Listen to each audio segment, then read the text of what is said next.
And what is it like to be targeted, by the way, for your political beliefs by the full force of the federal government? Well, we're going to ask the man just pardoned by President Trump, conservative filmmaker and author Dinesh D'Souza.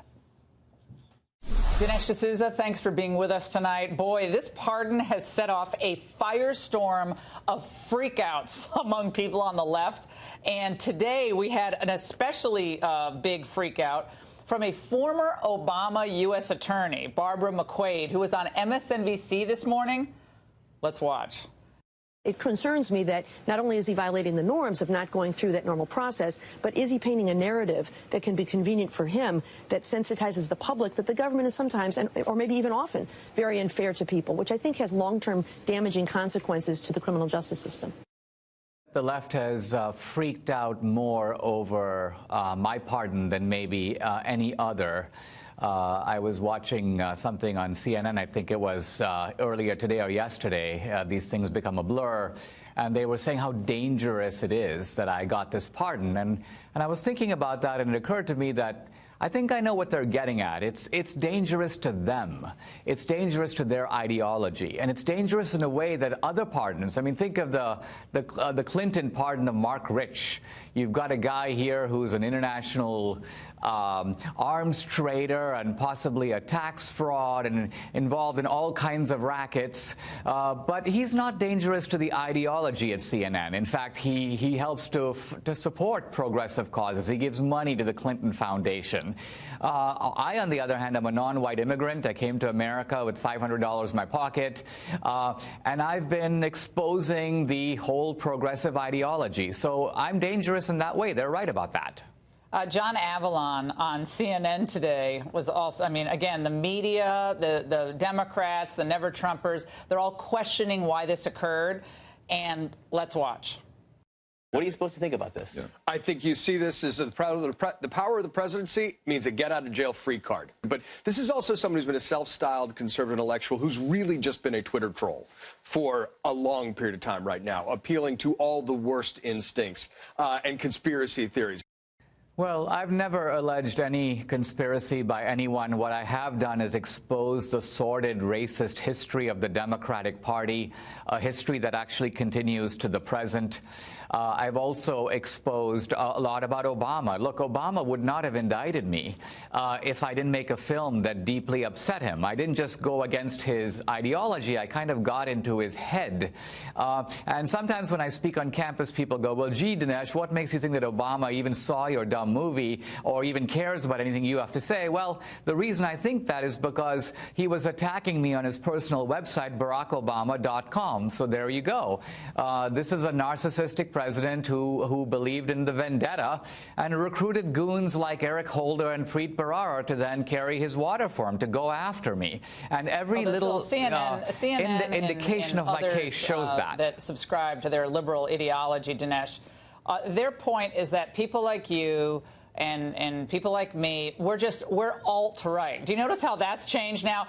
You're not a conservative, and you're not winning in the arena of ideas. You're alt-right, or you're xenophobic, or I love it when they call you racist. That's always fun. And so it's a way to avoid an argument, a debate. We saw this going back to college. Dinesh and I went to college together at Dartmouth College. Way back before they called it political correctness, they were trying to avoid the fundamental debate about the greatness of Western civilization, how off track they have been on so many issues, the decline of true intellectual thought and diversity of thought. They didn't want that debate. They wanted to shut down debate, which is in line with wanting to shut, frankly, you down or even this show.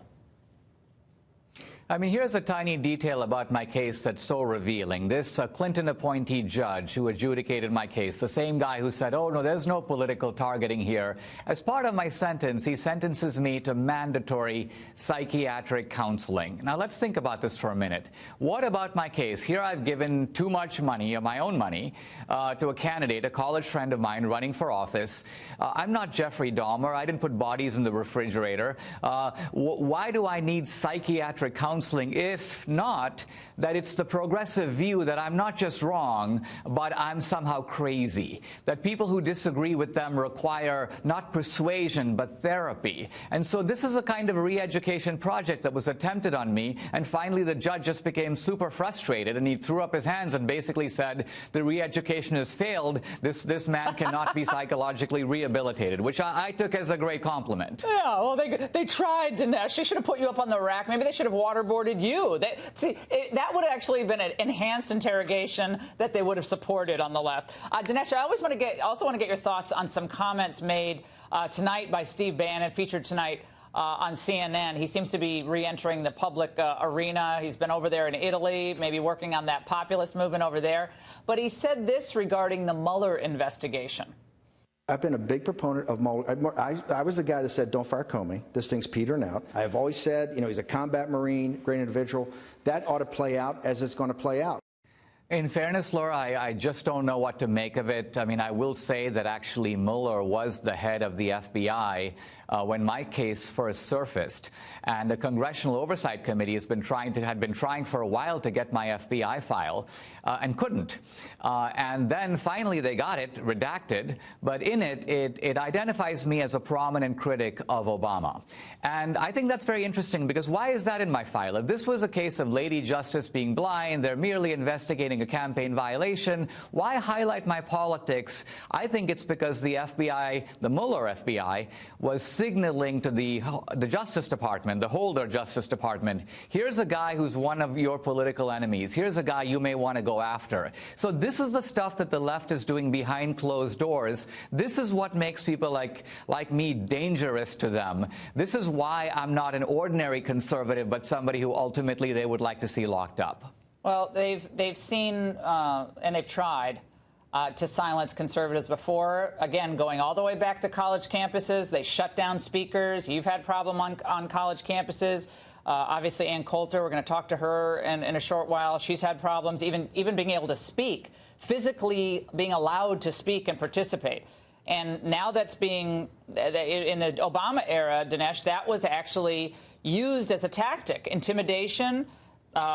Following a Fox News reporter, Cheryl Atkinson, thinks her computer was broken into. I mean, these are intimidation tactics that go beyond the stuff that would normally think of. So they're worried about Russia, but they're adopting the tactics of the old Soviet Union. It's stunning. There's a deep level of lying and deception that goes on here. You know that both Obama and Hillary were disciples of Saul Alinsky. Dinesh, what do you think in the end happens to this Democrat Party as it's moving farther and farther leftward? To me, the party is in many respects rotten to the core. And what's really holding it up is not the Democratic Party itself, but by its own weight, it would collapse. But it's sustained by a kind of outside alliance involving people in academia, the left in the media, and the left in the entertainment industry. The left controls these three megaphones of our culture, and they can put out a huge amount of big lies and disinformation as long as that continues. So they're what's holding up the Democratic Party right now. They're the cover-up artists for this party. Dinesh D'Souza, thanks so much for giving us your first primetime interview after the pardon from President Trump. Thank you very much. Thanks, Dinesh.